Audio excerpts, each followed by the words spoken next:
ሄሎ ጤና ይስጥልን ወደ መሃል ሚዲያ ቤተሰብ ሰላም ብያለሁ በያላችሁበት ሰላማችሁ የበዛ ይሁን እንደተለመደው ዛሬም የዕለቱ ዋና አጀንዳና በተሰማቸው ይጠቅማሉ በያሰብኳቸው ነጫጭር መረጃዎች በማስቀደም መጥቻለሁ እንደተለመደው ፕሮግራማችን ለብዙዎች እንዲደርስ ላይክ ማድረግ ሼር ማድረግ ሰብስክራይብ ማድረግ እንዳትረሱ ሐሳቦቻችሁን በጨዋነት ከስር ባለው የሐሳብ መስጫ በመጠቀም እንድትወያዩ በአክብሮት ጠይቃለሁ መሃልን መደገፍ ለምትፈልጉትም በተለያዩ አማራጮች ድጋፋችሁን እንድታበረክቱ በማሳሰብ ቀጥታ ወደ መረጃዎች ሄዳለሁ።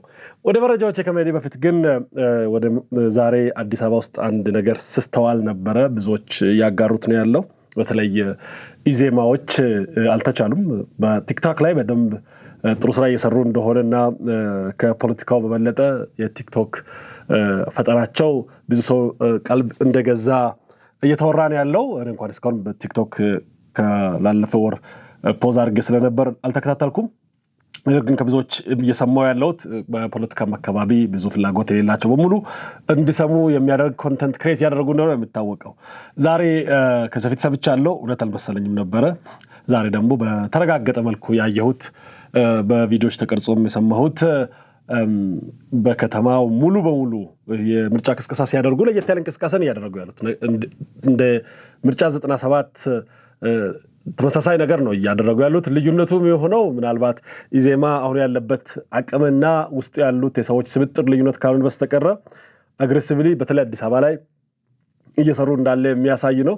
የተጠቀሙት ዜማ ነው በጣም አስገራሚ ሙሉ በሙሉ የቴዲ አፍሮን ዜማ ነው የተጠቀሙት። በተለይ ዮሪካ ነው ኢትዮሪካ ነው እሱ ዜማ በጣም ብዙ ውዝግብ አስነስቶ ከዛ በኋላ ብዙዎች ለፖለቲካ መጠቀሚያነትም ለማዋል ጥረው ግረው ለፍተው ያልተሳካላቸው ነው የነበረው። ኢዜማ አንስቶታል አሁን መልሶ ዳስጣልን እና ባንዲራውን አንሳን ኢዜማ አንስቶታል። ኢዜማ በመንግስት ተቋማት ፊት ለፊት እየሄደ የተቀረጸውን ማየት ትችላላችሁ። በመንግስት ተቋማት ፊት ለፊት እየሄደም ጭምር ነው ዳስጣል ልቤ የሚል ዘፈን በትልቁ በሞንታርቦ ነው የሚባለው በአይሱዙ ጭኖ ሲቀሰቅስ የነበረውና በተለያዩ ቦታዎች ከዛ ፊትም ሲሰማ ነበር። የዛሬው ግን የተረጋገጠ ስለሆነ ነው የማቀርበው። ይሄ በሁለት መልኩ አስገርሞኛል። የመጀመሪያው ኢዜማ ይሄንን ደፍሮ መጠቀሙ፣ ሁለተኛ ደግሞ መንግስት አይፈቅድም በወጣቶች ሲሰሙ ራሱ ይታሰራሉ፣ በስልካቸው ተፈትሾ ከታየ ይታሰራል፣ ጭፈራ ቤት ከተለቀቀ ይታሰራሉ የሚባለው ውሸት ምን ያክል መሰረት የሌለው ከንቱ እንደሆነ በአደባባይ በሞንታርቦ ሄደው በየተቋማቱ ፊት በአስፋልት ሙሉ ቀን ሲቀሰቅሱ ነው እየዋሉ ያሉትና ይሄ አንዱ የገረመኝ እንግዲህ እሱ ነው። ሌላኛው ኢዜማ ልክ የ97ን አይነት ቴምፖ ነው እየተከተለ ያለውና ምናልባትም አዲስ አበባ ውስጥ እውነት ለመናገር ከባድ ሊሆን ይችላል። አዲስ አበባ በተለይ ተወዳዳሪዎቹ ማንነታቸውም ትልቅ ነው። በፌደራል መንግስትም በክልሉም በአዲስ አበባ ከተማ አስተዳደርም ትልቅ ስም ያላቸው ናቸው። እንዲሁም ደግሞ አዲስ አበባ አሁን ላይ በኢኮኖሚ ችግር ካልሆነ በስተቀር በልማት በመሰረተ ልማት በከተማ መስፈርቶች ሁሉ ነገር ስታነሱ አብዛኛው የሚወደድ ነገር ነው የተሰራው። የሚደነቅ ነገር ነው የተሰራው። ያም ውድድሩን ከባድ ያደርገዋል። መደበኛ ሰዓት ላይ ቢመጣ ኖሮ ኢዜማ እንደተለመደው አዲስ አበባን የማሸነፍ እድሉ እጅግ ሰፊ ሊሆን እንደሚችል ይጠበቃል። አሁንም ቢሆን በተለይ የተወሰኑ የማህበረሰብ ክፍሎችን የማግኘት እድል አለው ብዬ አምናለሁ።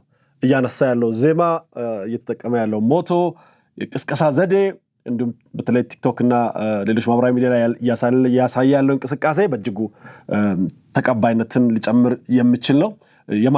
ጠቅልሎ የማሸነፍ እድል ግን የምታሰብ አይደለም። ሲግኒፊካንት የሆነ ቁጥር ሊያገኝ ብችል ደስ ይለኛል፣ ግን ደግሞ ያም ቀላል አይደለም። ሌላው አስገራሚ እየሆነ ያለው ምርጫው ሲቀርብ እንወጣለን ያሉ እስካሁን አልወጡም። ኢህአፓ እስካሁን አልወጣም። ቤተሰብ እንደውም 3-4 እየሆኑ ባንዲራ አንጠልጥለው እየቀሰቀሱ ነው which is incredible እውነት ለመናገር። ብልጽግና እንደውም በጣም የፈራ ነው መስሎ ሲቀሰቅስ በጣም አግሬሲቭ ነው እየቀሰቀሰ ያለው። ሌሎቹ አግሬሲቭሊ እየቀሰቀሱ ነው ያሉት የግል ተወዳዳሪዎችም ጭምር ማለት ነው። ምርጫው እንግዲህ ከወደ 10 ቀን ተጠግቷል። 12 ወይ 12 ቀን ቢቀረው ነው። መልካም ምርጫ እንመኛለን። ይሄ ምርጫ እንዳይደረግ የቅርብም የሩቅም ጠላት የውስጥም የውጭም ጠላት ባዳና ባንዳም እየተጋ ባለበት ሁኔታ ነው እውነቱ ወደ ተቃራኒው እየመጣ ያለው። ያ እንዲደረግ ሁላችንም ጥረት እናደርግ። ሁሉም በሰላም ይምረጥ፣ ሁሉም በሰላም ይመረጥ። ከዛ በኋላ ለህዝብ ድምጽ ሁሉም ይገዛ፣ ሀገር ትሻገር። እናንተ ማን እንደሚያሸንፍ እንደምትገምቱ የተኛው ፓርቲ የመንግስት መስረቻ ድምጽ እንደሚያገኝ ከስር ጻፉ። የተኛው ፓርቲ ሁለተኛ እንደሚሆን ደግሞም እሱንም መግለጽ ትችላላችሁ። ከምርጫ ጉዳይ ሳንወጣ እንግዲህ ዛሬ የወጡ መረጃዎች አሉ። በኢትዮጵያና በግብጽ መካከል ድርድር ሊደረግ ነው የሚል መረጃዎች እየወጡ ነው ያሉት። ከ13 ቀናት በኋላ የሚደረገው ምርጫ እንደተጠናቀቀ በኢትዮጵያና በግብጽ መካከል ድርድር እንደሚጀመር አንዳንድ የዲፕሎማቲክ ምንጮች ተናግረዋል የሚል መረጃ በተለያዩ ሚዲያዎች እየተስተጋባ ይገኛል። አሜሪካ የሁለቱ ሀገራት አደራዳሪ ሆና ቀርባለች። ይህንን የአሜሪካው ፕሬዝዳንት ዶናልድ ትራምፕ በግልጽ በአደባባይ የተናገሩት ነገር ነው።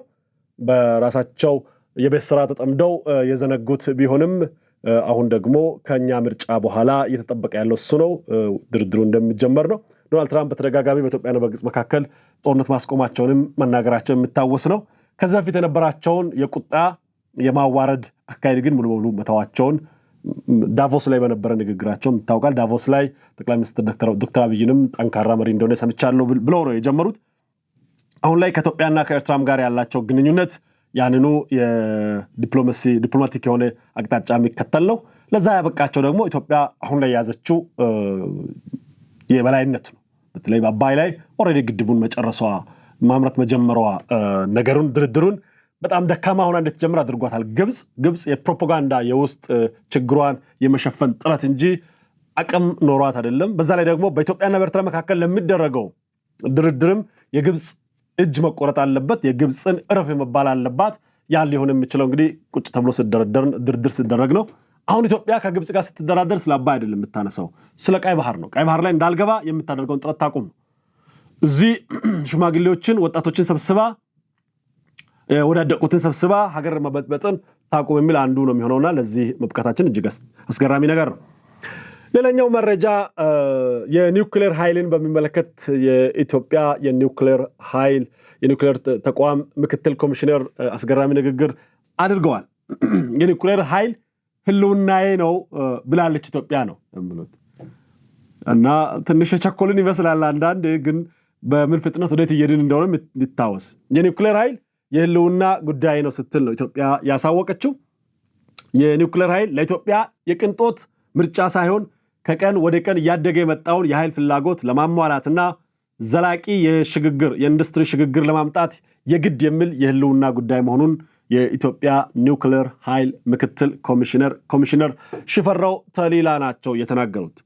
እንዲህ ይላሉ። የሀገሪቱ ኢኮኖሚያን ይበልጥ ለማሳደግ ለአየር ንብረት ተስማሚ በሆኑ ታዳሽ ኃይሎች ላይ ትኩረት አድርጋ እየሰራች ቢሆንም የኢኮኖሚው ፈጣን እድገትና የኢንዱስትሪዎቹ መስፋፋት አስተማማኝ ከፍተኛ የኃይል አማራጭ መፈለግን አስገዳጅ አድርጎታል ብለዋል። በውሃ በማብራት በውሃ በአየር በፀሐይ በጂኦተርማል የምናገኘው እንዳለ ቢሆንም እድገታችን ግን እጅግ የበዛ ኃይል ስለሚፈልግ እጅግ የበዛን ኃይል ደግሞ በፍጥነት ለማምረት እንደ አቶሚክ ኤነርጂ እንደ ኒውክሌር ኤነርጂ ያለ አማራጭ የለም። ይሄን መጠቀም አማራጭ ሳይሆን ህልውና ሆነዋል ነው። እንግዲህ ሌላኛው ሶስተኛ ህልውና ልንጀምር ነው ማለት ነው። ቀይ ባህር፣ አባይ፣ አሁን ኒውክሌር ህልውና ልናደርግ ነው። እንግዲህ አንዳንዶች ይሄንን ከጎረቤት ሀገራት ጋር ሊያነጻጽሩ ይሞክራሉ። የአንድ ሰፈር ማብራት አምፖል የማያበራ አቅም ይዛ እሷ አልፈለገች እናንተ ለምን ትፈልጋላችሁ? ምን ኢንዱስትሪ ከሌለ ኃይል አትፈልግም። ኢትዮጵያ በጣም ጃይጋንቲክ የሆኑ ኢንቨስትመንቶችና ኃይል ተጠቃሚ ፋብሪካዎች፣ ኢንዱስትሪዎች የተስፋፉ ነው ያሉት። ከተሞችም በሰፊ የተስፋፉ ነው ያሉት። እንደምታውቁት የከተሞች ጽልመት ለአንድና ለመጨረሻ ጊዜ ተወግዷል። አዲስ አበባን በፊት ከአየር ወደ መሬት ዝቅ ስትሉ ጨለማን በተለይ ማታ ላይ የምታርፉ ከሆነ ጭልጭል የሚል ነው የምታዩት። የከተሞች የዋና ከተማም አትመስልም። አሁን ላይ አዲስ አበባ ሩቅ ሆናችሁ ነው የምታዩት። ባይዘ ሙሉ ከተማው በርቷል ማለት ይቻላል። ጨለማ እንዳይጨልም የታዘዘ ነው የሚለው። እነዚህ ነገሮች የኔ ያህል ከባድ ኃይል ባይጠቀሙም የኃይል ፍላጎትን ግን እጅግ ተጨማሪ አድርጎታል ማለት ነው። የኢትዮጵያ ኒውክሌር ኤነርጂ ኮሚሽን ከዓለም አቀፍ የአቶሚክ ኤነርጂ ኤጀንሲ ጋር በመተባበር ለሀገሪቱ የወደፊት የኒውክሌር ኃይል ማመንጫ የሚሆን ቦታ ለመምረጥና ለማጥናት የሚያስችል ብሔራዊ አውደ ጥናት ከግንቦት 10 እስከ ግንቦት 14 ቀን 2018 ዓ.ም ማካሄድ ጀምሯል። ኢትዮጵያ እና ሩሲያ በኢትዮጵያ የኒውክሌር ኃይል ማመንጫ ፕሮጀክት ልማት ዙሪያ የድርጊት መርሃ ግብርና ስትራቴጂካዊ ፍኖተ ካርታ መፈራረማቸው የሚታወስ ነው። ኢትዮጵያ ውስጥ ከቅርብ ጊዜ ወዲህ ለፕሮፓጋንዳ የሚነገር ነገር የለም። የሆነ ነገር ከተነገረ ይሰራል። አንዱም በጣም አስቸጋሪ ሊሆን ይችላል ተብሎ የተፈራው ነገር ግን የተሰራው ስራ የኒውክሌር ነው። የኒውክሌር ጉዳይ ነው። እንግዲህ ወደ ይሄን ከፊት ለፊት አስቀድሜ ልለፍ መሰለኝ። የአንዳርጋቸው ጉዳይ ቤተሰብ በጣም እያነጋገረ ነው። አሁንም አንዳርጋቸው በራሱ አንደበት አመነ። ብዙዎችን ያስገረመን ነገር አንዱ አንዳርጋቸው እንዴት ሊያምን ቻለ? ሌባ ነኝ ብሎ አያምንም። ባንዳ ነኝ ብሎ አያምንም። ተፈጥሯዊ ነው። ይከራከራል። ሰነፍ ነኝ አለ አይልም። እንደዛ ሊል የሚችለው መቼ ነው? ነፍስ አባቱ ጋር ሲሄድ እንደየእምነቱ ወይ መስጊድ ገብቶ ለአላህ ወይ ደግሞ ለፈጣሪ ጸሎት ለእግዚአብሔር ንስሐ ሲገባ ሊሆን ይችላል። ሰው ለሰው ልናዘዝ ይችላል። አንዳንዴ ወይ ፍርድ ቤት ወንጀል መርማሪ ጋር ቶርች ተደርጎ ወይ ደግሞ ኢንትሮጌት ተደርጎ አስጨናቂ ምርመራ ተደርጎ ሊያምን ይችላል። ፋይናሊ አንዳርጋቸው በራሱ ጊዜ መጥቶ በዚህ ፍጥነት ያምናል ተብሎ አይጠበቅም።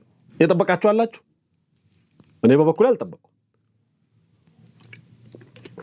ገርሞኛል። አንዳርጋቸው እንደዚህ ሲያምን በጣም ገርሞኛል። እስቲ ይህን ቪዲዮ ሰምተን እንመለስ። ከኢኤምኤስ ጋር ያደረገውን እንደዚህ ይላል። እንስማው። ቆይ አንድዬ የሱዳን መንግስት ነው ወይ ይሄንን ዝግጅት ፋሲል ያለም የሚባለው ግለሰብ እነዚህ ፋሲል እንዲሁም የአንከሩ አጋፋሪ ነኝ ባዩ ዶግዶቄው የምታወቁት በኢሳት ዘመን አስመራ በመሄድ ወታደር ሳይኖር 7 ወታደርን 70,000 ወታደር አድርገው ፕሮፓጋንዳ በመስራትና በ6 ወር ውስጥ ኢትዮጵያን በለውጥ እናናውጣታለን ስለው የነበሩ ናቸው። ሄደውም በኢሳያስ ቤተመንግስት 3 ቀንና 3 ሌሊት በማደር በማዋል እዛ እልፍኙ ድረስ ተገኝተው ቃለ መጠይቅ ያደረጉና የሰውየው የግል አፍቃሪም ናቸው። እስከዛሬም ያ ባንዳነታቸው አልለቀቀም። እንግዲህ እነዚህ የአንዲ ልጆች ወይ የኢሳያስ የልጅ ልጆች እንዳልተለወጡ ለማረጋገጥ ህይወታቸውን መከተል ብቻ ነው የሚያስፈልገው። ኢሳያስ ከኢህአዴግ ጋር ሲጣላ እነሱ ከኢህአዴግ ጋር ተጣሉ። ኢሳያስ ከአብይ ጋር ሲታረቅ እነሱ ከአብይ ጋር ተታረቁ። ኢሳያስ አዲስ አበባ ሲመጣ እነሱም አዲስ አበባ መጡ። ኢሳያስ ከአዲስ አበባ ሲሸሽ እነሱም ከአዲስ አበባ ሸሹ። ኢሳያስ በኢትዮጵያ ላይ ሲነሳ እነሱም በኢትዮጵያ ላይ ተነሱ። ጠያቂውም ተጠያቂውም በባንዳነት ወደር የማይገኝላቸው ይሄን ባንዳነትን በክብር አጥብቀው የሚንከባከቡት ብቻላቸውም ለልጅ ልጆቻቸው የሚያስተላልፉት ነው። በእድሜ የአያትና የልጅ ልጅ ቢመስሉም በምግባር ግን አንድ ናቸው። እስቲ አንድዬ ያመነበትን ቅሌት በአደባባይ ያመነበትን ቅሌት አብረን እንስማ። ካረጁ አይበጁ የሚባለው አልፎ እኔ አላምንም እሱ ነገር። ካረጁ አይበጁ ግን አንድዬ ላይ ይሰራል። ሌሎቹ እኔ እርጅናን ሁሌም እንደምነግራችሁ በክብር የሚወደው ነገር ነው። የታደሉት የሚደርሱት ነው። የከበረ ነው። የኢትዮጵያ ባህል ደግሞ የከበረ ነው። ልጠጣበት እንደዚህ ተንፈስ እያልን እየጠጣን ካልሆነ የቅሌታቸውን ለመስማት አስቸጋሪ ነው። እንስማ ውስጥ ይሄንን ዝግጅት ስፖንሰር ያደረገው የሱዳን መንግስት ነው ወይ? አንዴ ለአንተ ቪዛ የሰጠ ሌሎች ነገሮችን ሸፍኖ ወደዛ ሀገር እንድትገባ ያደረገ የሱዳን መንግስት ነው? ሰው ከዚህ እንቅስቃሴ ጀርባ የሱዳን መንግስት አለ ማለት ይቻላል? እንግዲህ ትንሹ ባንዳ ወይም በእድሜ ጎልማሳው ባንዳ ምን ብሎ ነው ጥያቄ የሚያነሳው? ለአንተ የትራንስፖርት ወጪ፣ የሆድህን ጉዳይ፣ የመኝታህን ጉዳይ አንዳንዶች ከዛም ያልፋል። አንድዬ ትንሽ ችግርም አለበት፣ ወጣም ማለት ይፈልጋል። ማታ ማምሸትና መዳራትም ይፈልጋል። እሱም ወጪ አለው የሚሉ አሉ። እሱን አላነሳም። እኔ ያነሳል ብዬ ጠብቄ ነበር። የአንድዬ ትልቁ ወጪ ደግሞ አንዱ እሱ ነው። ባይዘው በዚህ አጋጣሚ አስመራ መጄ ብዙዎች የሚያማርሩት አንድዬ ላይ እሱ ነው። ምግብ ላይ ሽሮ በደንብ ከበላ ችግር የለውም ይላሉ። ሌላ ነገር ግን በጣም አስቸጋሪ ነው። በጣም እሱ ወጪ ያነሳል ብዬ ነበር። እሱን አላነሳም። ሌሎችን ወጪዎች ትራንስፖርት ደርሶ መልስ ሌሎችን የሸፈነው እሱ ነው ወይ? የማን ነው ካላችሁ የሱዳን መንግስት ነው ወይ? ሱዳን መንግስት አላት ብሎ ለማለት አስቸጋሪ ነው። የራሱ አልቡርሃን መንግስት ነው ብሎ ለመቀበል አስቸጋሪ ነው። እንግዲህ አስቡት እየተዋጉ ያሉ እየፈራረሱ ያሉ ሀገራት መንግስታት የሚገዙት ምርጥ ለግዢ የቀረበ ዕቃ ማለት ነው። እንስማው ምን ብሎ እንደሚመልስ ብቻ እንስማው። ይሄ ለታሪክ ነው። አርስቱን ለማንሳት ወይ በዚህ ነገር ላይ ጊዜ ለመውሰድ አይደለም፣ ግን ታሪክ ነው። በእኛ ዘመን እንደዚህ አይነት ባንዳ ስለመኖሩም ብዙዎች ላይ ያምኑ ይችላሉ። ተናገር እስቲ አንዴ። የሱዳን መንግስት ቪዛ በመስጠት ምናምን ከጀርባ ይታወቅ። ግን እነዚህ እኮ ሱዳን እና ኤርትራ በጣም ጥሩ ግንኙነት ነው ያላቸው። ስለዚህ የኤርትራ መንግስት ብቻ ያለበት እንደውም አለ የሱዳን መንግስት በመስጠት ይታወቃል። ከዚህ በፊትም ሰጥቶናል ነው። እንደውም የሱዳን መንግስት ብቻ አይደለም የኤርትራ መንግስትና የሱዳን መንግስት እጅና ጓንት ናቸው። እኛም ብለናል እኮ የኤርትራ መንግስትም እጅ አለበት። ስለዚህ ወጪው የወጣው በኤርትራ መንግስትና በሱዳን መንግስት ሌላውም ያልተነገረ ካለ እንጂ መቼም እስቲ እንስማ። ኢቭንዞ ጉዳዩ የማህበረሰብ ቢሆንም እነዚህ የማህበረሰብ አባላት ቪዛ መስጠት አይችሉም። እነዚህ የማህበረሰብ አባላት ዶላር የላቸውም ያለው ትኬት የሚገዙበት። አይገርምም? እንደ ጉዳዩ ማህበረሰብ ነው ብለናል። የአማራ፣ የቤኒሻንጉል፣ የትግራይ፣ የኤርትራ የህዝብ ጉዳይ ነው ብለናል። ህዝብ ግን ዶላር የለውም ማለት ህዝብ ግን ቪዛ መስጠት አይችልም ማለት። ከህዝብ ጀርባ ግን የኤርትራ መንግስት ቪዛ ሰጠን። የኤርትራ መንግስት ዶላር ሰጠን። ዶላር አለዋ ከማን? ከመንጋው የሚሰበስብ። ዶላር ካልሰጠ ይሄ ሰው አይሄድም። ዶላር ካልሰጠ አይናገርም። ዶላር ከሌለ አፍ የለም። ዶላር ባይዘይ ተባብራችሁ ዶላር ብታዋጡ እኔ ራሴ ልግዛው እንዴ? ሰውየው ድንቡሽቡሽ ብለዋል አለ አንዱ። እንሰማለን እሱ እንግዛው እንዴ? መቼም ከኤርትራ ዶላር ከወሰደ $200 ነው አሉ የሚሰጡት። ከፍ ብል $200 ነው አሉ የኪስ የሚሰጡት። ሌላውን ይሸፍናሉ። ደግሞ ምረባ ሆቴልም አይደለም ያሳረፉት። ምረባ ሆቴልም የለም። አሁን አስቸጋሪ ወጪ ያኛው ነው። ሰው በስተርጅና ያን ወጪ ሲያበዛ ከባድ ወጪን የሸፈነልኝ የኤርትራ መንግስት ነው ይላል ብሎ የጠበቀ የለም። ወዳጃችን ሁላ አንዳርጋቸው ሳይሆን ባንዳርጋቸው ጽጌ ብሎ መጠራት አለበት ብሎ ያምናል። እንደው አንዳርጋቸውን አድንቄ አላቅም። ይሄን ግን አድንቄያለሁ። ግልጽነት እንደ አንድዬ ነው። እነሆ ሌባ ነኝ ከኔ ተማሩ እንደማለት ነው። ባንዳ ነኝ አለ። መዋሸት አያስፈልግም አለ። እያረጀ ሲሄድ አይ ቲንክ ፖለቲካም እየጠፋበት ነው መሰለኝ። አሁን የኤርትራ መንግስት የምናድድ ይመስለኛል። እኛ እዚህ ወገባችን ጎብጦ ቀንና ማታ ሰርተን ቤት መግዛት ሲገባን ትተን መዝናናት ሲገባን ትተን ማግባት ሲገባን ትተን የምንልከውን ገንዘብ ለነዚህ ሽማግሌዎች ነው ወይ የምትልከው በማለት እንደሚበሳጩ ይጠበቃል። ለማንኛውም ይቀጥላል። ባንዳው ይቀጥላል። እስቲ ቀጥል። ሆቴል 3 ቀን የተቀመጥንበትን ነገር እንደወጣ ቃል ያለው ሆቴል ልከፈል ሌላም የምችልበት ሁኔታ አይደለም። መክፈል አይችሉም ያለው እንግዲህ ሆቴል 3 ቀን ተቀምጫለሁ። የ3 ቀን የሆቴል ወጪን ማን ይችልልኛል? የትራንስፖርትን ማን ይችልኛል? ደርሶ መልስ ትኬት ማን ይችልልኛል? እንግዲህ አማራን ወክሎ ነው የሄደው። የአማራ ተወካይ ነኝ ነው የሚለው። በእርግጥ አማራ አልወከለውም። አሁን ላይ አፋቢር የሚባለው በማን እንደሚመራ አንዱ ማሳያ ይሄ ነው። አሁን ኦፍ ኮርስ በውስጥ አሁን ትግል ጀምሯል። ማን ነው የወከለው? እንዴት ተወከለ እያሉ እንግዲህ አማራን ወክሎ ሲሄድ በእርግጥ የአማራ ተወካይ ቢሆን ኖሮ ቤዙ አማራ ቢሆን ኖሮ ከአማራ ዲያስፖራ ገንዘብ ይዞ ሄድ ነበር አይደለም። እሱ እውነተኛ የሻቢያ ተወካይ እንጂ የባንዶች ተወካይ እንጂ የአማራም ተወካይ አይደለም። ግን በእርግጥ አመነ። እንስማ በድጋሚ እና እነዚህ እርዳታዎች በሙሉ የተለያዩ መንግስታቶች አድርገውላቸዋል ያለው እንግዲህ የተለያዩ መንግስታቶች አድርገውላቸዋል ነው። ከሱዳንም ከኤርትራ መንግስት ውጪ የተለያዩ ሶስተኛው ማን ነው? እሱን አልጠቀሰም። እኛ እንጠቅሰዋለን። ሳላቆራርጥ አንዴ እንስማ። 40 ሰከንድ ብቻ ስለሆነ ይሄንን ዝግጅት ስፖንሰር ያደረገው የሱዳን መንግስት ነው ወይ? አንዴ ለአንተ ቪዛ የሰጠ ሌሎች ነገሮችን ሸፍኖ ወደዛ ሀገር እንድትገባ ያደረገ የሱዳን መንግስት ነው። ሰው ከዚህ እንቅስቃሴ ጀርባ የሱዳን መንግስት አለ ማለት ይቻላል። የሱዳን መንግስት ቪዛ በመስጠት ምናምን ከጀርባ ይታወቃል። ግን እነዚህ እኮ ሱዳን እና ኤርትራ በጣም ጥሩ ግንኙነት ነው ያላቸው። ስለዚህ የኤርትራ መንግስት ብቻ አለበት ኢቭን ጉዳዩ የማህበረሰብ ቢሆንም እነዚህ የማህበረሰብ አባላት ቪዛ መስጠት አይችሉም። እነዚህ የማህበረሰብ አባላት ዶላር የላቸውም ያለው ትኬት የሚገዙበት ሆቴል 3 ቀን የተቀመጥንበትን ነገር እንደሆነ ታውቃለህ ያለው ሆቴል ልከፍል ሌላም የምችልበት ሁኔታ አይደለም፣ መክፈል አይችሉም ያለው እና እነዚህን እርዳታዎች በሙሉ የተለያዩ መንግስታቶች አድርገውላቸዋል ያለው። እንግዲህ ይሄ ግለሰብ እንደሰማችሁት ነው። ብዙ ጊዜ አሁን ኤርትራውያን የኤርትራ ደህንነት መዋቅር በጣም እንደተበሳጨ መረጃዎች የደረሱን ያሉት። ምክንያቱም እንደዚህ አይነት ነገር በግልጽ አይወራም። መንግስታት ይደግፋሉ እንደዚህ አይነት ነገር። በእርግጥ የኢትዮጵያ መንግስት ሌላ የጸረ ኤርትራን ሻዕቢያን ሊደግፍ ይችላል፣ ግብፅም ታደርጋለች። ግን ማንም ወጥቶ ግብፅ ደገፈኝ አይልም። አንዳርጋቸው እንግዲህ የአደባባይ ምስጢር የሆነው በኤርትራ መንግስት የኤርትራ የደህንነት መገልገያ ማሽን ነው፣ መሳሪያ ነው ከልጅነት እስከ እውቀቱ በሚል ሁሉም ይስማማል። ይህንን ግን አደባባይ ወጥቶ እኔ የኤርትራ አገልጋይ ነኝ ብሎ እንዲያወራ ግን አይጠበቅም፣ አይመከርምም፣ አይፈቀድም። በአደባባይ ደግሞ አይደረግም። በትንሽ ሰርክል ውስጥ ልትናገር ትችላለህ ለማን እንደምትሰራ። እንግዲህ ይሄ በአደባባይ አንድ ተጋለጠ ማለት ከዚህ በኋላ የማይጠቅም እቃ ነው ይሄ ግለሰብ።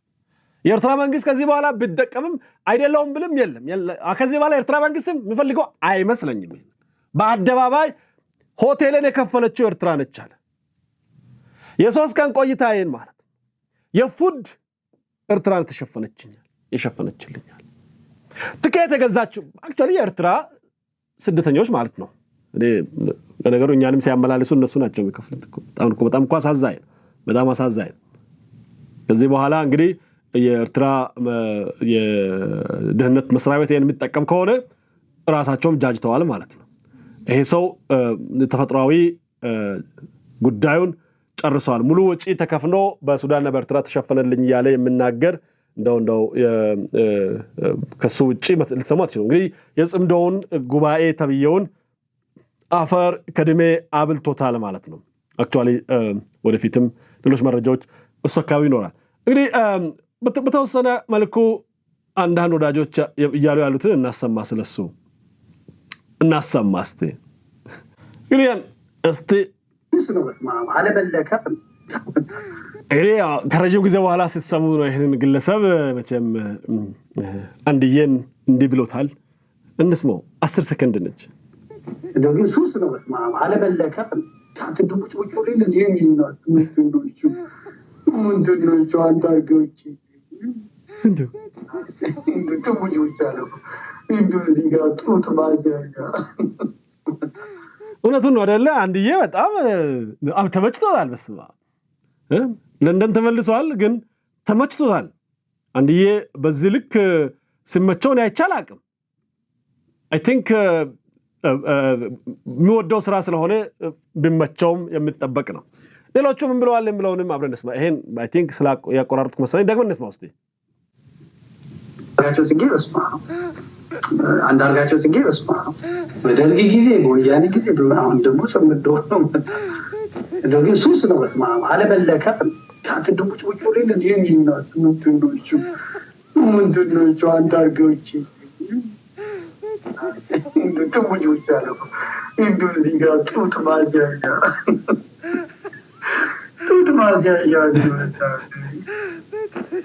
አይኑ ላጠበኝ ቀላ እንደ ተላገጠ ጠረጴዛ እንጨት ጣውላ አድርጎ ነበር። አይ ወያኔ። ይሄ ግን ምንት ሲንደረም ያላችሁት በጣም በጣም በጣም በጣም መጥፎ ነገር ነው። እውነት ነው። ሰው ብልቱ ላይ ሃይላንድ ያንጠለጠለበትን ሰው እንደገና ከናፈቀ ችግር ነው። ምን ሲንድሮም ነው ያላችሁት? ግን በቃ ትንሽ ውሻ አለብኝ እንግሊዛዊ በጣም ነው እንትን ያሉኝ። በጣም ወዳጄ ነው ግን ባቴላ ጽምዶ እንግዲህ በጣም ያነጋገረን ያለው። እስቲ ደግሞ እችንም እንስማ። ለማጠቃለል ነው የእሱን ጉዳይ ከዚህ በላይ ከማውራ እነሱ ያወሩትን በማሰማት ልጨርስ ብዬ ነው። እንግዲህ ዛሬ የእነሱ ደጋፊ ሆኖ ቀርቧል። ትላንት ምን ብሎ ነበር የሚለውን ደግሞ እንስማ። እናንተ በብርሃኑ ትሉታላችሁ። ነፋሱ ብሔሩን የሚቀይር አንዳርጋቸው እንደ ነፋሱ ብሔሩን የሚቀይር ሰው ነው። በነገራችን የፖለቲካ ታሪኩ ምንድነው? አንዳርጋቸው የፖለቲካ ታሪክ ይገለጥ ቢባል አንዳርጋቸው ህወሓት ወደ ሻዕቢያ ከዛ ሻዕቢያ ወደ ኦነግ የለጋው ኳስ ነው። ምክንያቱም መጀመሪያ አንዳርጋቸው በረሃ ገባ። ከኢህአፓ ምን ከፈረሰ ምን ካለ በኋላ የሆኑ አባላት በረሃ ሲቀሩ የኢትዮጵያ ህዝብ አብዮታዊ ንቅናቄ የሚል ድርጅት ፈጥሮ ጽህፈት ቤት ተሰጥቶት በህወሓት በ1971 ላይ ድርጅት መስርቶ ነበር። አባላት ለማግኘት ሞክሮ ስላልተሳካለት ሱዳን ሄጄ አባላት ሰብስቤ እመጣለሁ ብሎ ወጥቶ ነው ቀርቶ በዛው የሄደው። ዴርፎር ህወሓት አንደኛ የኢትዮጵያ ህዝብ አብዮታዊ ንቅናቄ እንዲመሰረት ረዳው። ሁለተኛ አዲስ አበባ ከገቡም በኋላ ኢህአዴግ አዲስ አበባ ከገባ በኋላ ከቀዳሚዎቹ የኢህአዴግ ባለስልጣናት አንዱ ነበረ። በኋላ ወጣ ከሀገር የተወሰነ ጊዜ ቆይቶ ወደ ትግልም የመመለስ አዝማሚያ ምናምን እንትን አድርጎ ከዛ ወዴት ነው ሄደው? ወደ ሻዕቢያ ነው ሄደው አይደለም። ከህወሓት ጋር የሚሰራበት እድል የለም ብሎ ሲያምን ሻዕቢያ ጋር ሄደ። እዛ ሻዕቢያ ጋር እንትን ሲል ምን ሲል ያው የመን ላይ ተያዘ። የመን ላይ ተይዞ እንግዲህ በዚህ ለውጥ መጣ ሲባል ተለቀቀ። ምን አለ እንግዲህ ለውጥ መጥቶ ሳይሆን እንግዲህ ሻዕቢያ ከኢትዮጵያ ጋር እርቅ ሲፈጥር እሱም እርቅ እንዲፈጥር ተደርገዋል። እንግዲህ ራሱኑ ስታሊን ተብየኑም ደግሞ እንስማ ምን ብሎት እንደነበረ። አንዳርጋቸው ጽጌ የሰው ሀገር ወረህ የኢትዮጵያ ህዝብ ከወኔ ይሰለፋል ብለህ አጠብቅ ብሏል። አሁን ዝም ብሎ መቼም እንደዚህ አይነት ወራዳ እንትን አድቫይዘር ነኝ እያለ ሲመካ የነበረ ሰው ያሳዝናል። አሁን ቁጭ ብለን ስናየው ማለት ነው እልም ያለ ክህደት ነው ይሄ። በጣም በቃ እልም ያለ ማለት እንደ ፖለቲከኛ እንኳን አክት አላደረገ። ዩዥዋሊ አሁን ከግብጽ ጋር ጦርነት ብትገባ ኢትዮጵያ ነፃ ነኝ የሚል ብሔር የለም። ዝም ብሎ ከሩቅ ቢታይ ግብጽ የምትመጣው የኢትዮጵያ ብሔረሰብ እንደ ሀገር አይታ ነው እንጂ ብሔር ለይታ ኢትዮጵያ የምታጠቃ አይደለም። አሁን ብሔር ለይቶ አይመጣም። በነገራችን ከመጣ አይመጣም። ወይም አዲስ አበባን ብቻ ልምታ ወይም የሆነች አካባቢ ልቆጣጠር የሚል ኃይል አለም ከግብጽ ከመጣም ማለት ነው። ትልልቅ ፕሮጀክቶች ይዞ ነው የሚመጣው። ሀገራዊ የኢትዮጵያ ጉዳይ ብልጽግና ኖረ አልኖረ፣ ቲፒኤልኤፍ ኖረ አልኖረ፣ የኢትዮጵያ 120 ሚሊዮን ህዝብ የሚመለከት ኢንተረስት ለመምታት ነው የሚመጣው። ከዛ ውጭ አይደለም። አብይ እኮ ነገር ሀጅ ነው፣ ቲፒኤልኤፍ ሀጅ ነው። ማንም አጠቃላይ ግን ቢገር ፒክቸር ሲታይ ግን ግብጽ የምትመጣው የሆነ ብሔር ለማጥቃት የሆነ ፖለቲካ ፓርቲ ለማጥቃት ብላ ትመጣ የኢትዮጵያ ኢንተረስት ላይ ነው በአጠቃላይ እንትን አድርጋ የምትመጣው። ከዚህ በላይ ይብቃን። አሁን ላይ ሁሉም እንግዲህ ጽምዶ ብለው ሊሞቱ ነው። እዛ ጽምዶ ራሱ ደግሞ ተካፋይ ሆኖ ሄደው አንዳርጋቸው ጽጌ ነው። የአንዳርጋቸው ጽጌ ብዙዎች አንዳርጋቸው አንድ ሳይሆን ባንድ ብላችሁ ጽፉ፣ አንዳርጋቸው ሳይሆን ባንዳርጋቸው ብላችሁ ጥሩ ይላሉ። ይስማማል። ስሙና ምግባሩ የሚስማማ ግለሰብ ነው። አይ ቲንክ ከዚህ በላይ ለሱ ትኩረት ሰጥቶ መናገሩ ተገቢ ነው ብዬ አላምንም። የዛሬው ለየት የሚያደርገው ግን እሱ ራሱ በይፋ በአደባባይ ማመኑና ከሱ ጋር አብረው የሚሰሩትንም ማጋለጡ ብዙዎችን አስቆጥተዋል። ይሄ የሻዕቢያ መጫወቻ ሆኖ የቀረው በመጨረሻም ባንዳነቱን በይፋ አምኗል። በመጨረሻ ቅሌቱን በይፋ አምኗል። ውድቀቱንም ክህደቱንም በይፋ አምኗል። እንግዲህ ሻዕቢያነቱን አምኗል ማለት ነው። አንዳርጋቸው በጣም በከፍተኛ ሁኔታ ያገለገለ ባንዳ ነው። የአንዳርጋቸው ባንዳነት በጣም አስገራሚ ነው። የፖለቲካ ህልውናውን ለማስቀጠል ነው አንዱ ባንዳነትን የሚመርጠው ይሉታል። ሌሎቹ አይ ስነ ልቦናዊ ቀውስ ነው ይሉታል። አንዳርጋቸው እስከ ወዲያኛው የሻዕቢያ መጫወቻ ይሆን ዘንድ ለምን መረጠ ብለው ብዙዎች ይጠይቃሉ። አሁን ማህበራዊ ሚዲያ ላይ በሰፊው እየተወራ ያለው እሱ ነው። ለዚህ መሰረታዊ ጥያቄ የመጀመሪያ ምላሽ አድርገው የሚያቀርቡት ብዙዎች የስነ ልቦና አደጋ ጉዳይ ነው፣ የፖለቲካ ስነ ልቦና ጉዳይ ነው። በፖለቲካ ሳይንስ አንድ ፖለቲከኛ የህዝብ መሰረት ወይም ግራስሩት ከሌለው ይሄን ሲያጣ ከሀገር በቀል ተቀባይነቱ ሲመነምን ወደ ትልቅ ተስፋ መቁረጥ ውስጥ ይገባና አሁን አንዳርጋቸው እንደሚያሳየው አይነት ክህደት ውስጥ ይገባል የሚሉ አሉ። አንዳርጋቸውም ሆኑ የሱ ታናሽ ናምን ተብየው በኢትዮጵያ መሬት ላይ ተጨባጭ ፖለቲካ አቅምም አቋምም እንዲሁም ተከታይም እንደሌላቸው በሚገባ ያውቁታል። በመሆኑም እኛ አሁን ታማኝነትና ጉልበት አለን የሚለው የራስ እምነት ወይም ኢጎን ለማዳንና በፖለቲካው መድረክ ላይ ለመታየት አሁን እንደዚህ እንድናወራላቸው ስማቸውና ምስላቸው ድምጻቸው እንዲሰማ ያለው አማራጭ ይሄን ኢጓቸውን በጣም ስለሚፈልጉ የውጭ ኃይልን እንደ ክራንች ለመጠቀም ይሞክራሉ። ምርጫ ባይዘው እሱ ብቻ ነው። እንደዛ ባይሆን ነገር አናወራም ነበር። ስለ ፋኖ ስናወራ ስለ ነአምን ልናወራ አንችልም። ስለ መሐመድ ሁሴን ልናወራ አንችልም። ስለ አንዳርጋቸው ጽጌ ልናወራ አንችልም። እንግዲህ ይህ ምርጫ የተወሰደው ከረጅም ጊዜ የፖለቲካ ስትራቴጂ ሳይሆን ከስነ ልቦና ውድቀት፣ ድቀትና ብስጭት የመጣ ነው። ይሄ አዙሪት ደግሞ አንዴ ከገባህበት ማይወጣበት ነው ይላል። ይሄ አንዱ ምክንያት ነው የሚሉ አሉ። እናንተ ተስማማላችሁ አትስማሙም? የራሳችሁን ሐሳብ ጻፉ። ሌሎቹ ደግሞ የአሳዳሪና ጥገኝነት ወናፍ ነው ይላሉ። ምንድነው ይሄ በሽታ እንደ በሽታ የሚያነሱ አሉ። አንዳርጋቸው ራሱ የሻዕቢያ የደህንነት መዋቅር ተልዕኮ ፈጻሚ አድርጎ በአደባባይ አቅርቧል። እንግዲህ ኢትዮጵያ ፖለቲካዊ ነፃነትን ለባዕድ አሳልፈው የመስጠትን ማረጋገጫ በአደባባይ ገልጾታል። ከዚህ በኋላ ማንም የሱ ደጋፊ የሚሆን እሱ የዋሻችሁን ልን አይችልም። ሻዕቢያ በታሪኩ በኢትዮጵያ ፖለቲካ የሚከተለው ቋሚ የጂኦፖለቲካ ስትራቴጂ ደግሞ ይታወቃል። ኢትዮጵያን አዳክሞ መኖር ነው፣ ማጥፋት ነው። የኤርትራ መንግስት ተብዬ እንግዲህ ማንኛውንም የኢትዮጵያ ተቃዋሚ ኃይል የሚያቅፈው ለኢትዮጵያ ዲሞክራሲ አስቦ እንዳልሆነም የአደባባይ ምስጢር ነው። የራሱን የቀጠና የበላይነት ፍላጎት ለማስፈጸም እንደ ቀጠና እንደ ፕሮክሲ አድርጎ ነው መጠቀም ፈልገው። አንዳርጋቸው ይህንን ታሪካዊ ሀቅ ያውቃል፣ ይረዳል።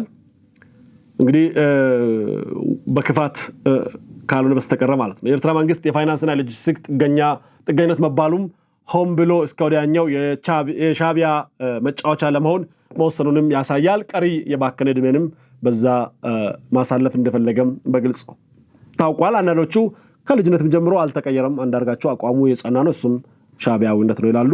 እሱም በቀላሉ የሚገፋ አይደለም። እንግዲህ የፖለቲካ ራዕዩ የቆመው በኢትዮጵያ ሕዝብ ፍላጎት አይደለም፣ በአስመራ የደህንነት ቢሮዎች ፍቃድ ላይ መሆኑን በይፋ አረጋግጧል። ስለዚህ በዚህ ምክንያት ነው ይሄን ያልል የቻለው ከፍራስትሬሽን የተነሳ ነው የሚሉ አሉ። በመጨረሻ በሶስተኝነት ደግሞ ስትራቴጂካዊ መካንነት እና የባንዳነት ውህደት የፈጠረው ውጤት ነው ይላሉ። ስትራቴጂ የሚባል የለም፣ መካን ነው፣ አያመርትም፣ ስትራቴጂን ማሰብ አይችልም። አርጧል እንዳትሉ ማረጥ በፊት ነበር። አሁን በህመም ይሁን በእድሜ በሆነ ምክንያት ያን ስትራቴጂካዊ አመለካከት ስታጡ ነው። ብዙዎች ግን አንዳርጋቸው ድሮም ቢሆን የስትራቴጂ መካን ነው። አንድ ሰው እድሜ ልኩን ካልተሳካለት ችግር አለ። አብይ በ40ዎቹ መጀመሪያ ላይ ስልጣን ሲይዝ አስቦ ተነስቶ አንዳርጋቸው በ80ዎቹ መጨረሻ ላይ የአንድ ባንዳ ሆኖ ሲኖር ስልጣን አይደለም ችግሩ፣ ኢትዮጵያ ስልጣን መያዝ ከባድ አልነበረም፣ የስትራቴጂ ጉዳይ ነው የነበረው ማለት ነው። ይሄን የሚያነሱ ደግሞ አሉ። ነው አንዳርጋቸው መካን ነው፣ የሐሳብ መካን ነው፣ የስትራቴጂ መካን ነው። ፍላጎት እንጂ ያለው እንዴት እንደሚደረስ አያውቅም። እሱ አካባቢ ማምረትም ማሰብም ማቀናጀትም አይችልም። ለዚህ ነው በወጣትነቱ ያደረገው ነው ዛሬም በ80 ዓመቱም የሚያደርገው። በሚዘልበት ጊዜ ያደረገው ነው ዛሬ ከዘራ በሚይዝበት ጊዜም ያደረገው። ሰው መካን ነው የሚሉ አሉ። ለኢትዮጵያ መንግስት ስጋት ሊሆን የሚችሉበት አቅም እንደሌላቸው ብዙዎች ያነሳሉ። መሬት ላይ ያለውን እውነትም በአደባባይ ያወጣበት ነው ይላሉ። እንግዲህ አንዳርጋቸው የሻዕቢያ መጫወቻ መሆኑ የአማራጭ ማጣት ነው፣ የጥላቻ ፖለቲካ ነው ወይስ የመሪነት ቅዠት ነው የሚሉም አሉ። ከነዚህ ስናጠቃልለው አንዳርጋቸው እንደው ፖለቲካ ህይወት ኖሮ ትላንትና ሞቶ ተቀበረ ማለት እንችል ነበረ። ግን አንዳርጋቸው የፖለቲካ ህይወት የለውም። አክቹዋሊ ዜጋም አይደለም። ባይዘው ዜጋ ቢሆን ኖሮ ሊሆን ይችል ነበር። ይሄንን ዝግጅት ስፖንሰር ያደረገው የሱዳን መንግስት ነው ወይ? አንዴ ለአንተ ቪዛ የሰጠህ ሌሎች ነገሮችን ሸፍኖ ወደዛ ሀገር እንድትገባ ያደረገ የሱዳን መንግስት ነው? ሰው ከዚህ እንቅስቃሴ ጀርባ የሱዳን መንግስት አለ ማለት ይቻላል? የሱዳን መንግስት ቪዛ በመስጠት ምናምን ከጀርባ ይታወቅ። ግን እነዚህ እኮ ሱዳን እና ኤርትራ በጣም ጥሩ ግንኙነት ነው ያላቸው። ስለዚህ የኤርትራ መንግስት ብቻ አለበት ኢቭን ዞ ጉዳዩ የማህበረሰብ ቢሆንም እነዚህ የማህበረሰብ አባላት ቪዛ መስጠት አይችሉም። እነዚህ የማህበረሰብ አባላት ዶላር የላቸውም ያለው ትኬት የሚገዙበት ሆቴል 3 ቀን የተቀመጥንበትን ነገር እንደወል ታውቃለህ ያለው ሆቴል ልከፍል ሌላም የምችልበት ሁኔታ አይደለም፣ መክፈል አይችሉም ያለው እና እነዚህን እርዳታዎች በሙሉ የተለያዩ መንግስታቶች አድርገውላቸዋል ያለው። አንዳርጋቸው ጽጌ በስመ አብ በደርግ ጊዜ በወያኔ ጊዜ አሁን ደግሞ ጽምዶ ነው እንደው ግን ሱስ ነው በስመ አብ አለበለከፍ ታትድሙጭ ውጭ ወሬልን የሚናት ምንድነው አንዳርጋዎች እንዱ ትሙጭ ውጭ አለ እንዱ እዚህ ጋር ጡት ማስያዣ ነው አይኑ ለጠበረ ከላ እንደዛ እንደ ተላገጠ ጠረጴዛ እንጨት ጣውላ አድርጎ ነበር ወያኔ። ይሄ ግን ምንት ሲንደረም ያላችሁት በጣም በጣም በጣም በጣም መጥፎ ነገር ነው። እውነት ነው። ሰው ብልቱ ላይ ሃይላንድ ያንጠለጠለበትን ሰው እንደገና ከናፈቀ ችግር ነው። ምን ሲንደረም ነው ያላችሁት? ግን በቃ ትንቡሽ ቡሽ አለብኝ እንግሊዛዊ በጣም ነው እንትን ያሉኝ። በጣም ወዳጄ ነው ግን ባቴላ አይሰምዶ አንዳርጋቸው እንደ ነፋሱ ብሔሩን የሚቀይር ሰው ነው። በነገራችን የፖለቲካ ታሪኩ ምንድነው? አንዳርጋቸው የፖለቲካ ታሪክ ይገለጥ ቢባል አንዳርጋቸው ህወሓት ወደ ሻዕቢያ ከዛ ሻዕቢያ ወደ ኦነግ የለጋው ኳስ ነው። ምክንያቱም መጀመሪያ አንዳርጋቸው በረሃ ገባ። ከኢህአፓ ምን ከፈረሰ ምን ካለ በኋላ የሆኑ አባላት በረሃ ሲቀሩ የኢትዮጵያ ህዝብ አብዮታዊ ንቅናቄ የሚል ድርጅት ፈጥሮ ጽህፈት ቤት ተሰጥቶት በህወሓት በ1971 ላይ ድርጅት መስርቶ ነበር። አባላት ለማግኘት ሞክሮ ስላልተሳካለት ሱዳን ሄጄ አባላት ሰብስቤ እመጣለሁ ብሎ ወጥቶ ነው ቀርቶ በዛው ይሄው። therefore ህወሓት አንደኛ የኢትዮጵያ ህዝብ አብዮታዊ ንቅናቄ እንዲመሰረት ረዳው። ሁለተኛ አዲስ አበባ ከገቡም በኋላ ኢህአዴግ አዲስ አበባ ከገባ በኋላ ከቀዳሚዎቹ የኢህአዴግ ባለስልጣናት አንዱ ነበረ። በኋላ ወጣ ከሀገር የተወሰነ ጊዜ ቆይቶ ወደ ትግልም የመመለስ አዝማሚያ ምናምን እንትን አድርጎ ከዛ ወዴት ነው ሄደው? ወደ ሻዕቢያ ነው ሄደው አይደለም። ከህወሓት ጋር የሚሰራበት እድል የለም ብሎ ሲያምን ሻዕቢያ ጋር ሄደ። እዛ ሻዕቢያ ጋር እንትን ሲል ምን ሲል ያው የመን ላይ ተያዘ።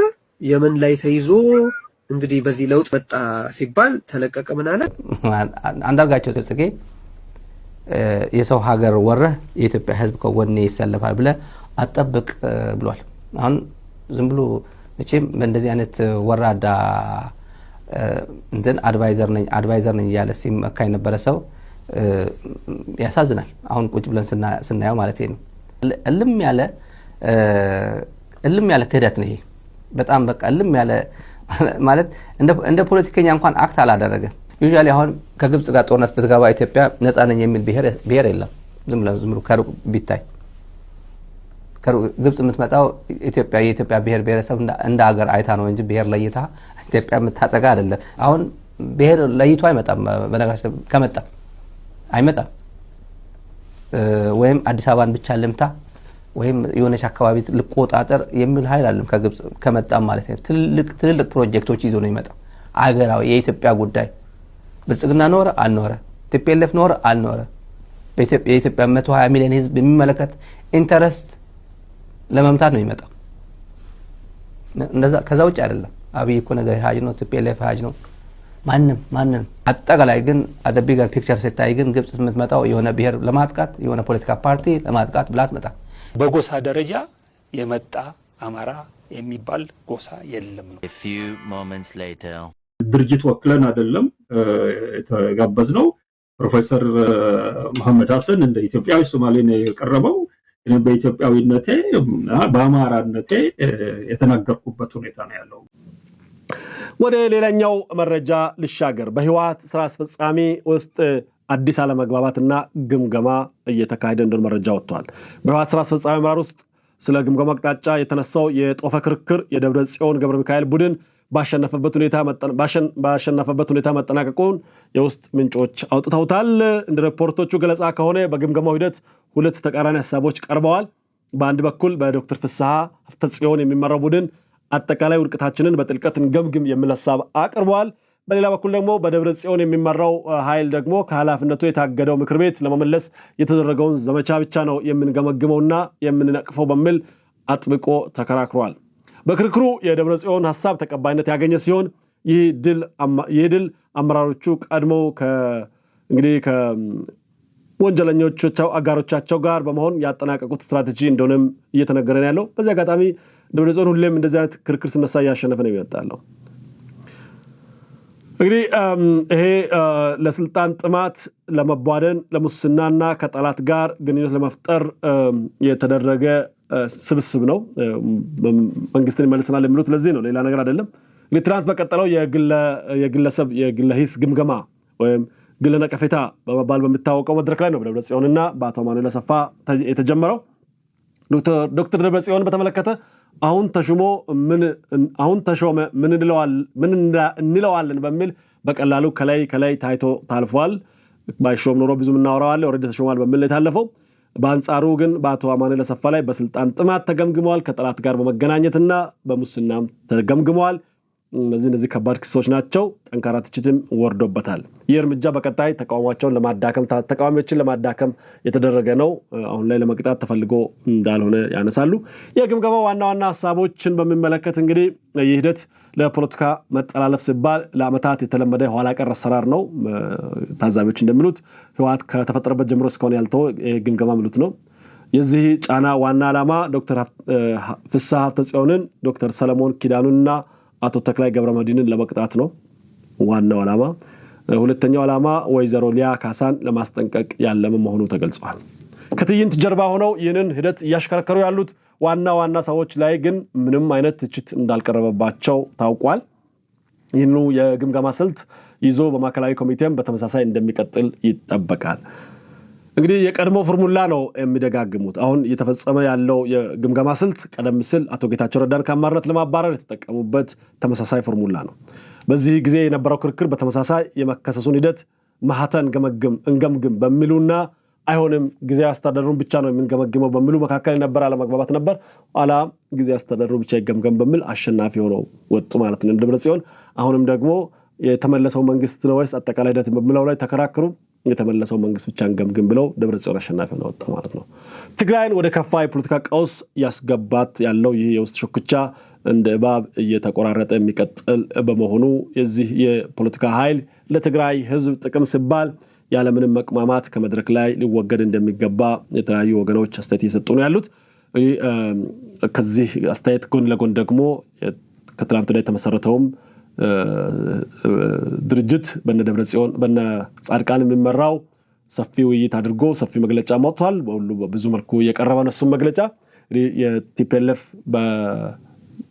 ከሰላም ስምምነቱ በኋላ እስከየት ድረስ ምን ያክል ሙከራ አድርገው እንደተሸነፉ እንደተዋረዱ በሰፊው ተናግሯል። የፌዴራል መንግስትም እስካሁን መታገሱን አድንቀው ከዚህ በኋላ ግን ትዕግስቱ ሊቆም ይገባል ተብሏል።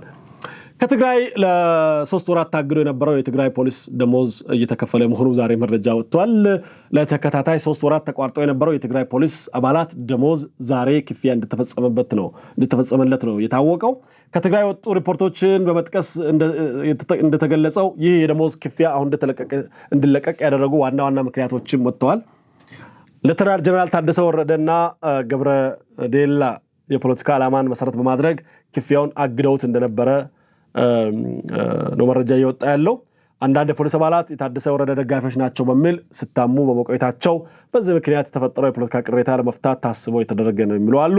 አብዛኞቹ የትግራይ ፖሊስ አባላት ደግሞ ታጋዮች በመሆናቸው አሁን ያለውን ሁኔታ ግምት ውስጥ በማስገባት ዳግም ወደ ትግል እንዲመለሱ ለማድረግ ታቅዶ የተወሰነ ነው የሚሉም አሉ።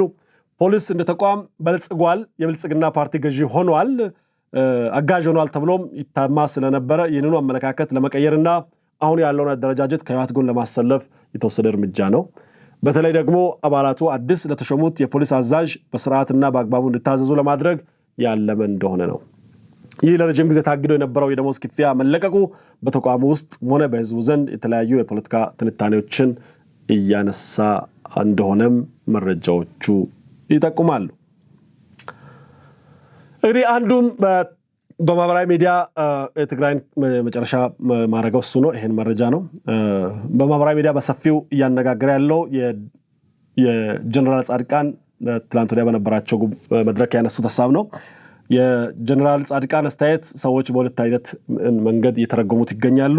አብዛኛው ሰው እንዲህ ብሎ ተረድቷል። አሁን እየተደረገ ያለው የጥምረት እንቅስቃሴ ትግራይን በሙሉ ተጽዕኖ አልባ ወይም ኢሬሌቫንት የሚያደርግ ማለትም ትግራይ እንደ ትግራይ ጠንካራና ራሷን ችላ እንዳትቆም የሚያደርግ ሳይሆን ከኤርትራ ስር ሆና በኤርትራ መሪዎች በጎ ፈቃድ የምትተነፍስ አንዲት ትንሽ የኤርትራ ግዛት እንድትሆን የሚያደርግ ነው ብሎ ያምናሉ። የእሳቸው ንግግር። ሌሎቹ ደግሞ የጀነራል ጻድቃን መልእክት ይዘት እንደዛ አይደለም፣ የኤርትራ አንዲት ወረዳ ሊሆኑ ይችላሉ የሚለው መልእክት በቀጥታ ተርጉሞ የሚያምኑ አሉ። አንዲት ወረዳ ይዘው ከኤርትራ ጋር ሊቀላቀሉ ይችላሉ የሚልም ይዘት አለው የሚሉ አሉ። ተወደደም ተጠላም ግን የትግራይ የፖለቲካ ተጽዕኖ እያነሰ እንደመጣ ከሁለቱም ላይ ለመረዳት ችያለሁ። ሄደው በኤርትራ ፈቃድ የኤርትራ አንዲት ወረዳ ልትሆን ትችላለች የሚለውም አንዲት ወረዳ ብቻ ይዘውም ወደ ኤርትራ መገንጠል ከፈለጉ ይችላሉ የሚለውም ስቲል ይሄም ድል ሳይሆን ሽንፈት ነው። ከዚህ ብዙዎች መማር አለባቸው ብዬ አምናለሁ። የመከላከያ ዜናን ወደ መጨረሻ ላይ ነው የማቀርበው።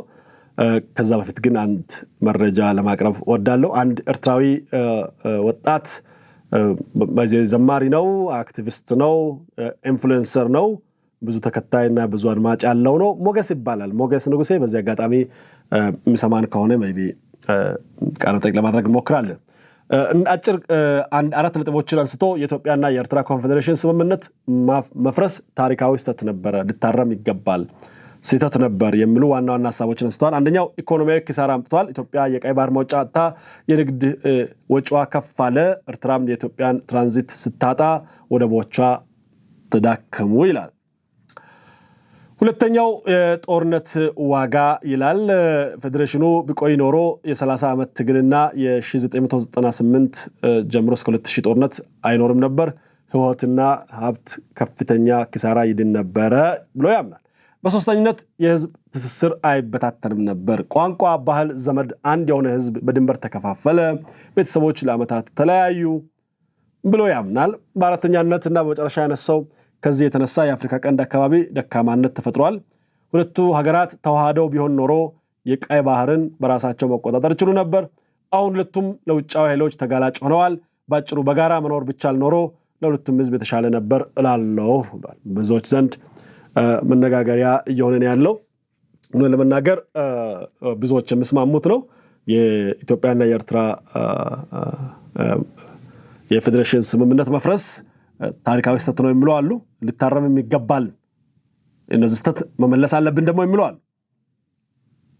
አንደኛ ከባድ ኢኮኖሚ ኪሳራ ሰለባ ሆነዋል ሁለቱም ሀገራት። በኢትዮጵያም ከፍተኛ ኪሳራ ነው የደረሰባት።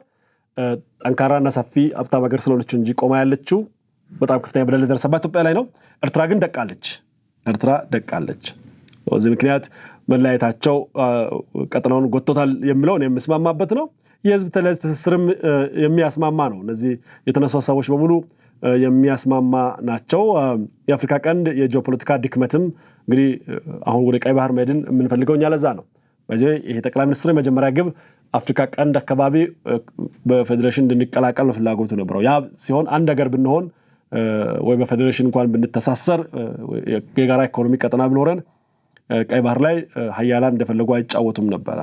ነገር ግን ያለው ደግሞ የቀረው አማራጭ ኢትዮጵያ ባቀረበችው ኦፈር መሰረት አንድነትን የማይፈልጉ የተበጣጠሱ ትንንሽ ጥቃቅንና አነስተኛ ሀገራት በዛው እንቀጥላለን ካሉ ደግሞ ያለው አማራጭ ቀይ ባህርን በውድም ይሁን በግድ አክሰስ ማድረግ ነው። እንደዛ ካደረግን ቢያንስ ቀጠናው ጠንካራ በሚፈለገው ልክ ጠንካራ እንኳን ባይሆን የራሳችን ህልውና ማስጠበቅና የቀጠናው አንከር ሆነን የመቀጠል ግዴታችንን እንወጣለን። ያነሳቸው ሀሳቦች ከሞላ ጎደል እኔ የምስማማው ነው። የህዝብ ለህዝብ ትስስር፣ የቤተሰብ አንድነት፣ የቋንቋ፣ የባህል፣ የምግብ፣ የሁሉም ነገር ከዚሁ ነው። አንዳንዴ እንደው ተለይተን ህድናል ስላሉ ብቻ ለመለየት ይሞክራሉ። አንዳንዴ ተሳስተው የኢትዮጵያ ቀን ይጠቀማሉ። አንዳንዴ ብዙ ነገሮች የተደባለቀ ህዝብ ነው። እንደው ዝም ብሎ መለየታችን ይታወቅ በሚል አዳፕት የተደረጉ ከሌላ ቦታ የመጡ ባዕድ ፍላጎቶች አሉ። ለምሳሌ በአውሮፓውያን ለመጠቀም መሞከር፣ በአረብኛ ለመጠቀም መሞከር አሉ። ሃፒ ኒው ይር ላለማለት ዮሐንስ ምናምን እያሉ አሉ። ብቻ ሃይማኖቱ ከኛው ነው፣ የኛው ነው፣ በእኛው ነው። ባህሉ የኛው ነው፣ ከኛው ነው፣ በእኛው ነው። ምግቡ የኛው ነው፣ በእኛው ነው፣ የኛው ነው። የባህል ልብሱ በእኛው ነው፣ የኛው ነው፣ ከኛው ነው። አንወሻሽ። የህዝቡ ዕጣ ፈንታ አብሮ ማደግ አብሮ መለወጥ ነው። እናንተም እንደምትሉ አላቅም። ይሄን ምናልባት ልዩነቱ እኔ በጉልበት የምለውን ግን አልቀበልም። በጉልበት የምለውን አልቀበልም። በጉልበት ሄደዋል። በጉልበት መመለስን አልቀበልም። ለምንድን ነው የማልቀበለው? ኢትዮጵያዊነት ውድ ስለሆነ ነው። ኢትዮጵያዊነትን እኔ ማየው ውድ ማንነት አድርጌ ነው ማየው። ኢትዮጵያ እያደገች ያለች ከነ ፈተናዎቿ እየጠረመሰች እያደገች ያለች የምታጓጓ የምትደነቅ ውብ ሀገር ነች። ወደፊት በእኛ ዘመን እንኳን ባይሳካ ዩናይትድ የመሆን ፍላጎት ከጎረቤቶቻችን እንደሚመጡ ምንም ጥርጥር የለኝም።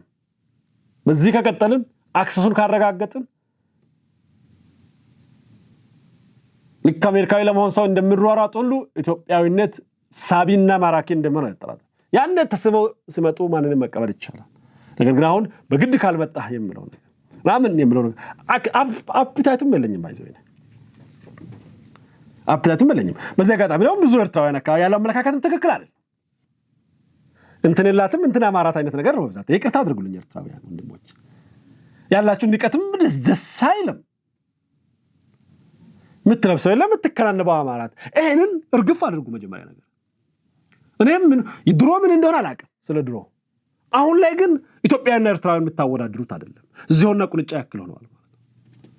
አም ግላድ እግዚአብሔርን ማመሰግነው በማየት ነው። በምንም መስፈርት ከኢትዮጵያ ጋር ማወዳደር የሚቻልበት አይደለም። ያ የትዕብት ያ የእብርት ያ የበላይነት አመለካከት መተንፈስ አለበት። ካልተነፈሰ ማወጣጠር መብት ነው ማለትም ይቻላል አይደለ?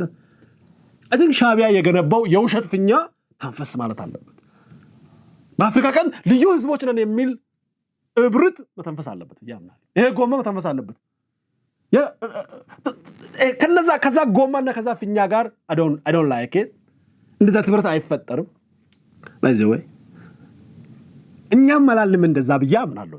ባይሆን እኔ ነኝ እንደዛ ማለት ያለብኝ ብዬ አምናለሁ። ምክንያቱም ቀኝ ተገዝቼ አላውቅም። እኔ አዳፕት ማድረገው ባህል የለኝም። እኔ ፊደሉ የራሴ ነው። እኔ ባህሉ የራሴ ነው።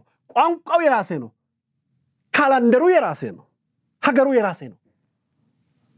እማከብረው ነፃነት ቀንናም የለኝም። ባይዘው የሚገርመው ደግሞ እኮ ብዙ ሀገራት የነፃነት ቀን ሲያከብሩ ከቅኝ ገዢዎቻቸው ነፃ ያወጡበትን፣ ኤርትራውያን ግን የሚያከብሩት ከኢትዮጵያ ነፃ ያወጡበትን ነው። ከጣሊያን ነፃ ያወጡበትን ለምን ነው የማታከብሩት? ጣሊያን ስንት ዓመት ለምንድን ነው እሷን ነፃነት የማታከብሩት? ባይዘው ጥያቄ ልጠይቅ እስቲ ኤርትራውያን ወንድሞቼ እህቶቼ፣ ከኢትዮጵያ ነፃ ወጣን ያላችሁበትን ቀን ስታከብሩ 30 ስንተኛ ደርሳችኋል? ጻፉልኝ። 35 ደረሳችሁ? ስንት ዓመት ሙሉ በቅኝ ግዛት በጣሊያን ክንድ ስር ስትኖሩ ነፃ ወጣችሁበትን ጊዜ ለምንድን ነው የማታከብሩት? አፍሪካ ውስጥ ከአፍሪካ ሀገር ወጣ ብሎ ነፃነት የሚያከብር የለም።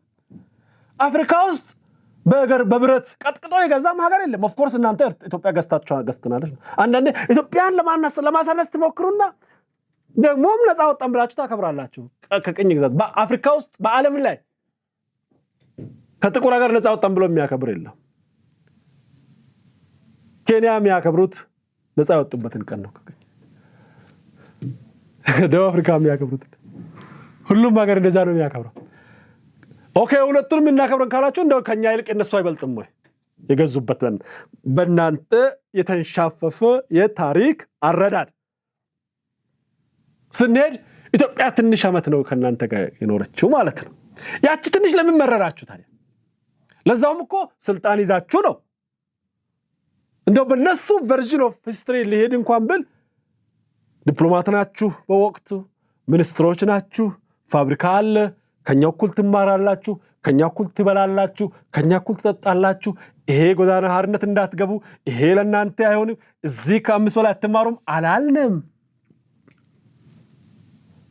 ቅኝ ገዢዎች ብላችሁ ከስላችሁ ኢትዮጵያ ምርጥ ቅኝ ገዢ ነበረች ማለት ነው። ከኛ እኩል ትነግዱ ነበር፣ ከኛ እኩል ትማሩ ነበር፣ ከኛ እኩል ታመልኩ ነበር፣ ከኛ እኩል ትጋቡ ታገቡ ነበር፣ ከኛ እኩል ስልጣን ትካፈሉ ነበር፣ ትመርጡ ትመረጡ ነበር። ከሞን እንደዚህ አይነት ቅኝ ገዢ ገጥሞ ያውቃል እንዴ? እንደዚህ ቅኝ ገዢ አለ እንዴ? ማማረርም ካለብህ እንደው ቅኝ ገዢ አድርገህ ብትወስድ ኢትዮጵያን ምንድነው ማድረግ ያለብህ? የተሻለ ቅኝ ገዢ ነው። ኢትዮጵያ ቅኝ ገዢ ከሆነች ከጣሊያን በላይ ነው እንደ ቅኝ ገዛቸው የበደለችው። በጣሊያን ጊዜ ትምህርታችሁን እናውቃለን። በጣሊያን ጊዜ የማትጠቀሙበት ቦታ አለ። በጣሊያን ጊዜ የማትሄዱበት መንገድ አለ። አስመራ የእናንተ አልነበረችም።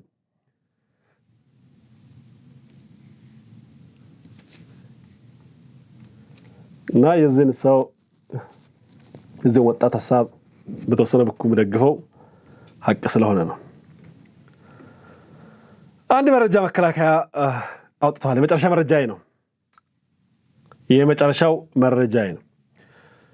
የኢፌዴሪ መከላከያ ሰራዊት ነው ይህን መረጃ ያወጣው። የ6ኛው እዝ ወልወል ክፍለ ጦርና የምስራቅ እዝ ክፍለ ጦር በተሰማሩበት ቀጠና በጽንፈኛው ላይ እጅግ ከባድ ምት በማሳረፍ መሳሪያና ተተኳሽ በቁጥጥር ስር ማዋላቸው ተነግሯል። የ6ኛው እዝ ወልወል ክፍለ ጦር በምስራቅ ጎጃም ዞን በተለምዶ ደብረ ዘይት ተብሎ በሚጠራው አካባቢ በጽንፈኛ ቡድን ላይ ጠንከር ያለ እርምጃ በመውሰድ በርካታ ጠላትን በመደምሰስ የነፍስ ወከፍ መሳሪያዎችና ተተኳሽን በቁጥጥር ስር ማዋሉን የክፍለ ጦሩ ዋና አዛዥ ኮሎኔል አለምሰገድ ገልጸዋል። የመሪዎቹን ስም ዝርዝር ከማንበብ በፊት ግን እዚች መረጃ ላይ የራስን ምልከታ ለማቅረብ ወዳለሁ። ደብረ ጽዮን ማለት ደብረ ጽዮን ነው ምንድን ነበር? ደብረ ዘይት። ኦኬ ይቅርታ ትቼዋለሁ፣ ሐሳቤን ትቼዋለሁ። በተመሳሳይ በደቡብ ጎንደር ዞን ግዳጁን እየፈጸመ የሚገኘው የምስራቅ እዝ 1 ክፍለ ጦር በጽንፈኛ ቡድን ላይ በወሰደው እርምጃ 4 የጽንፈኛ አመራር እነሱ ናቸው ብለው የሚጠሩት እንግዲህ እነሱን ጨምሮ በርካቶች መደምሰሳቸውን መከላከያ ገልጿል። የክፍለ ጦሩ አዛዥ ሌተናል ኮሎኔል ምስራቅ መንበረ ክፍለ ጦሩ በሐሙሲት፣ አንባሳሚ፣ አርብ ገበያ፣ ምስራቅ ስቴና አንድ ቤት በተባሉ ቦታዎች በመግባት በመፈተሽ ጽንፈኛውን አሳዶ በመምታት አካባቢውን ከነበረበት የጸጥታ መደፍረስ ወደ ቀደመ ሰላሙ እንዲመለስ በማድረግ ከፍተኛ ሚና መጫወቱን አብራርተዋል። የተለያዩ መሳሪያና ተተኳሽም በቁጥጥር ስር ውሏል።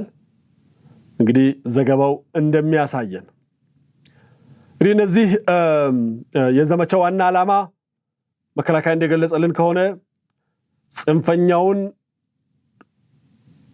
መደምሰስ ነው።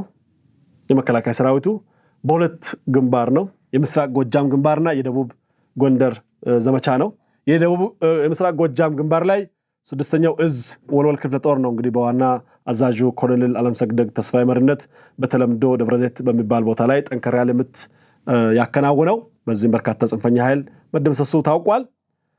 እንግዲህ ሁለተኛው ደግሞ የደቡብ ጎንደር ዘመቻ ነው። በሌላ በኩል እንግዲህ የምስራቅ እዝ ክፍለ ጦርም በሌተናል ኮሎኔል ምስራቅ መንበረ አዛዥነት ሰፊ ቀጠናን ያካለለ ኦፕሬሽን ያደረገው እሱ ደግሞ እንግዲህ ሰፊ ቀጠናዎቹን ቅድም ለመዘርዘር ሞክሬያለሁ።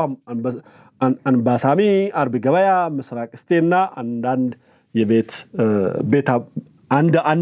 አንዳ ቤት በተባሉ ቦታዎች ነው። እነዚህ ቁልፍ ቦታዎች ናቸው። ጽንፈኛ ተደብቆበት የነበረበት ነው። እንግዲህ እነዚህ ወታደራዊ እርምጃዎቹ የሚያሳዩት የአመራር ሰንሰለቱ የተበጠሰ መሆኑን ነው። በዛ አካባቢ በተለይ በደቡብ ጎንደር ዘመቻ 4 ከፍተኛ የጽንፈኛ ቡድን አመራሮች ተደምስሰዋል።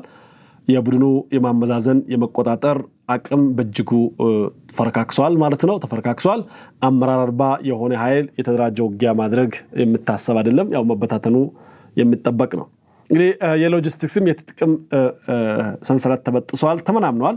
በሁለቱ ግንባሮች በርካታ የነፍስ ወከፍ መሳሪያዎችና ተተኳሾች መማረኩን መከላከያ ገልጿል። በምስልም አስደግፎ የቡድኑን ሎጂስቲክስ አቅርቦት አቋርጧል ማለት ነው። በዚህ ምክንያት ይህ ደግሞ ቀጣይ አቅም ቢኖር አቅማቸውን ዜሮ የሚያደርግና ቁልፍም ስኬት ተደርጎ ይወሰዳል ማለት ነው። በተለይም በደቡብ ጎንደርና ሐሙሲት እንዲሁም ምስራቅ እስቴ ያሉ አካባቢዎች ነፃ ማውጣትና ወደ ቀደመ ሰላማቸው መመለስ የንግድ መስመሮቹን ከማስከፈት የህዝቡንም የዕለት ተዕለት እንቅስቃሴ ከመመለስ አኳያ ትልቅ ትርጉም ያለው